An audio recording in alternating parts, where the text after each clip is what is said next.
नमस्कार, मैं हूं धर्मेंद्र। आप देख रहे हैं ऑनलाइन न्यूज इंडिया। हाथरस पीड़िता की इलाहाबाद हाई कोर्ट में सुनवाई हुई और सुनवाई के दौरान क्या क्या हुआ, सिलसिलेवार तरीके से आपको एक एक चीज बताएंगे कि किस तरह से जो है वो इलाहाबाद हाई कोर्ट में इस पूरे मामले को लेकर के सुनवाई हुई है और इसके बाद में अब आगे जो है वो क्या कुछ होने वाला है वो भी आपको बताएंगे। आपको मालूम है कि किस तरह से हाथरस की पीड़िता के साथ में दरिंदगी हुई।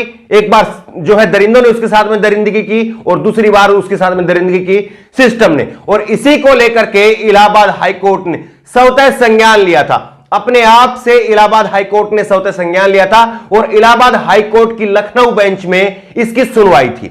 सुनवाई करीब जो है वो 2:45 बजे दोपहर में होनी थी और सुनवाई 45 मिनट तक चलनी थी। ये टाइम मुकर्रर किया गया था, लेकिन सुनवाई चली 1.5 घंटे। 1.5 घंटे की सुनवाई में क्या क्या हुआ वो आपको बताएंगे। सबसे पहले आपको बताते हैं कि सुबह 5 बजे जो है वो परिवार को सुरक्षा के बीच जो है वो लखनऊ बेंच में पहुंचाया गया। लखनऊ बेंच में इसकी सुनवाई हुई। परिवार की तरफ से वकील हैं सीमा कुशवाहा वही वकील हैं जिन्होंने निर्भया का केस लड़ा था, जिन्होंने निर्भया को इंसाफ दिलाने का काम किया था। वही सीमा कुशवाहा जो है वो इस परिवार की तरफ से वकील है। लेकिन अब जो कोर्ट में हुआ वो सुनने लायक है। कोर्ट ने जो कहा वो सुनने लायक है। एक एक शब्द जो है वो सुनने लायक है। किस तरह से योगी आदित्यनाथ की सरकार को, योगी आदित्यनाथ के पुलिस तंत्र को जो है वो फटकार लगाने का काम किया है इलाहाबाद हाई कोर्ट की लखनऊ बेंच ने, ये सुनने लायक है। इलाहाबाद हाई कोर्ट ने जो सबसे महत्वपूर्ण टिप्पणी की है वो ये है कि एडीजी लॉ प्रशांत से पूछा कि अगर आपकी बेटी होती, अगर किसी अमीर बाप की बेटी होती तो क्या इसी तरह से आधी रात को उस बेटी को आप जला देते? अगर आपकी बेटी होती, अगर किसी अमीर बाप की बेटी होती तो क्या उसको आधी रात को आप जला देते? इस एक लाइन में आप समझ लीजिए कि कोर्ट कितना सख्त है सरकार के ऊपर और पुलिस प्रशासन के ऊपर। किस तरह से कोर्ट ने जो है वो टिप्पणी की है, इस टिप्पणी को जो है आप समझ लीजिए कि कोर्ट कितना तल्ख है। कोर्ट ने कहा कि गंगाजल की जगह पर आपने केरोसिन तेल डाल करके उस पीड़िता को जला दिया, ये कोर्ट ने कहा। और वहीं पर जो एडीजी प्रशांत लो हैं वो वहां पर चुपचाप होकर के सारी बातें सुन रहे थे। ये वही प्रशांत हैं जिन्होंने कहा था कि रेप ही नहीं हुआ। इसके ऊपर भी जो है वो कोर्ट ने संज्ञान लिया है। कोर्ट ने साफ तौर पर माना है कि जिस तरह से इस बेटी के साथ में हैवानियत हुई है, दरिंदगी हुई है, कोर्ट ने इसको लेकर के सीधे जो है सरकार को, पुलिस तंत्र को जो है वो कटघरे में खड़ा करने का काम किया है। पीड़िता के परिवार की तरफ से कोर्ट में 3 मांगे जो है वो महत्वपूर्ण जो 3 मांगे हैं वो रखी गई थी। वो 3 मांगे क्या क्या है? पीड़िता के परिवार ने पहली मांग रखी कि उनके परिवार को सुरक्षा दी जाए। दूसरी मांग रखी कि इस केस को ट्रांसफर किया जाए दिल्ली या मुंबई, क्योंकि लखनऊ में और उत्तर प्रदेश की सरकार पर उन्हें भरोसा नहीं है। इसीलिए इस केस की सुनवाई जो है या तो मुंबई कर दी जाए या दिल्ली कर दी जाए। यह परिवार की तरफ से दूसरी मांग रखी गई। तीसरी मांग रखी गई कि इस पूरे मामले को जो है, इस पूरी जांच को जो है वो गोपनीय रखा जाए, क्योंकि जिस तरह से एसआईटी जांच कर रही है, जिस तरह से राज्य सरकार जांच कर रही है, उस जांच को मीडिया के अंदर लीक किया जा रहा है, उस जांच को वहां पर लोकल स्तर पर जो है वो लीक किया जा रहा है। छोटा सा गांव है, हर लोग एक दूसरे को जानते हैं, लेकिन उसके बावजूद जो है किस तरह से सार्वजनिक चीजें करी जा रही है। कोई भी चीज आती है उसी चीज को सार्वजनिक कर दिया जाता है। यह किसने बताया कि पीड़ित परिवार के बीच में और जो आरोपी परिवार है उसके बीच में जो है वो 100 से ज्यादा फोन कॉल हुई? ये एसआईटी की तरफ से जांच जो है वो लीक हुई या किसकी तरफ से जांच लीक हुई? इन्हीं सारी बातों को लेकर के पीड़िता ने ये 3 मांगे रखी है। पहली मांग सुरक्षा दी जाए, दूसरी मांग जो है दिल्ली या मुंबई केस को ट्रांसफर किया जाए, और तीसरी मांग जो है केस की जो भी जांच चल रही है उसको सार्वजनिक ना किया जाए, उसको मीडिया के अंदर ना डाला जाए, उस केस की जांच को गोपनीय रखा जाए। यह जो है पीड़िता की तरफ से कहा गया है। और पीड़िता की जो वकील है सीमा कुशवाहा, उन्होंने कोर्ट से बाहर आकर के क्या कहा, एक बार आप ये भी सुनिए। कोर्ट का कहना कि अगर इस पीड़ित परिवार की, गरीब परिवार की जगह क्या कोई बहुत ही रिच पर्सन होता तो इस तरीके से क्या आप जला देते? तो कोर्ट पूरी तरीके से, क्योंकि कोर्ट ने स्वतः संज्ञान लिया है केस को, पूरी तरीके से सेंसिटिव होकर के मैटर्स को सुन रही है। और जो बातें कोर्ट ने कही है पूरे सिलसिलेवार तरीके से अक्सर दर अक्सर जो है वो मैं आपके सामने रख रहा हूं। मेरी कोई बात इसमें नहीं है, जो कोर्ट ने कहा है उसी बात को मैं यहां पर कोट कर रहा हूं, उसी बात को मैं कह रहा हूं। कोर्ट ने, इलाहाबाद हाई कोर्ट ने जो है इस पर स्वतः संज्ञान लिया था, यह आपको मालूम है। इलाहाबाद हाई कोर्ट में परिवार की तरफ से 5 लोग पहुंचे थे। 5 लोग, जिसमें मां बाप, 2 भाई और एक भाभी जो है वो पहुंचे थे। 5 लोग सुबह 5 बजे निकले और 2:30 बजे जो है, 2:45 बजे जो है वो इसकी सुनवाई होनी थी और 45 मिनट तक सुनवाई चलनी थी। 1.5 घंटे तक ये सुनवाई चली। पीड़िता के परिवार ने पहली बात जो कही वो यही थी कि हमें अंतिम दर्शन तक नहीं करने दिया गया, हमें अपनी बेटी का एक बार मुंह तक नहीं देखने दिया गया, यह पीड़िता के परिवार की तरफ से कहा गया।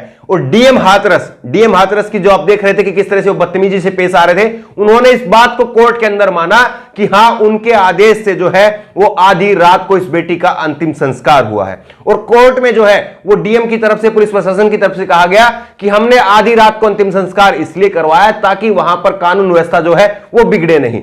लेकिन वहीं पर पीड़िता परिवार की वकील जो है सीमा कुशवाहा, उनकी तरफ से कहा गया कि करीब करीब जो है 200 से 300 के बीच में पुलिस वाले उस गांव में उस वक्त पर मौजूद थे। और गांव में करीब जो है वो छोटा सा गांव है, 1000 के करीब जो है वो घर होंगे। आप बताइए कि 1000 के करीब घरों पर जो है अगर 200 से 300 पुलिस वाले हैं तो कैसे कानून व्यवस्था बिगड़ जाती? ये सबसे बड़ा सवाल है। पीड़िता को लेकर के इलाहाबाद हाईकोर्ट ने कहा है कि क्या ये पीड़िता और उसके परिवार के मौलिक अधिकार और उसके मानव अधिकारों का उल्लंघन नहीं है। ये सीधे सीधे कोर्ट ने तल्ख टिप्पणी जो है वो सरकार के ऊपर और जो है पुलिस तंत्र के ऊपर जो है वो की है। अनुच्छेद 21 जीने का अधिकार देता है और अनुच्छेद 21 के तहत ही जीने के अधिकार के बाद किसी व्यक्ति के मरने के बाद उसके शव के साथ में गरिमा बरती जाए, उसके शव के साथ में सम्मान किया जाए, यह भी अनुच्छेद 21 कहता है। तो आपने जो है सरकार ने और पुलिस तंत्र ने संविधान की भी धज्जियां उड़ा दी। यह कोर्ट ने जो है सीधे तौर पर कहा। कोर्ट ने कहा कि क्या उस लड़की की गरीबी की वजह से, यह सुनने लायक है, कोर्ट ने कहा कि क्या उस लड़की की गरीबी की वजह से, उसकी जाति की वजह से उसके संवैधानिक अधिकारों का उल्लंघन किया गया? यह कोर्ट ने कहा है। कोर्ट ने कहा कि अंतिम संस्कार में सनातन हिंदू धर्म की रीतियों का कितना पालन हुआ है यह आप खुद से बताइए। और इसीलिए मैंने कहा कि कोर्ट ने टिप्पणी की थी कि गंगा जल की बजाय जो है आपने केरोसिन डाल करके, मिट्टी का तेल डाल करके उस बेटी को जला दिया।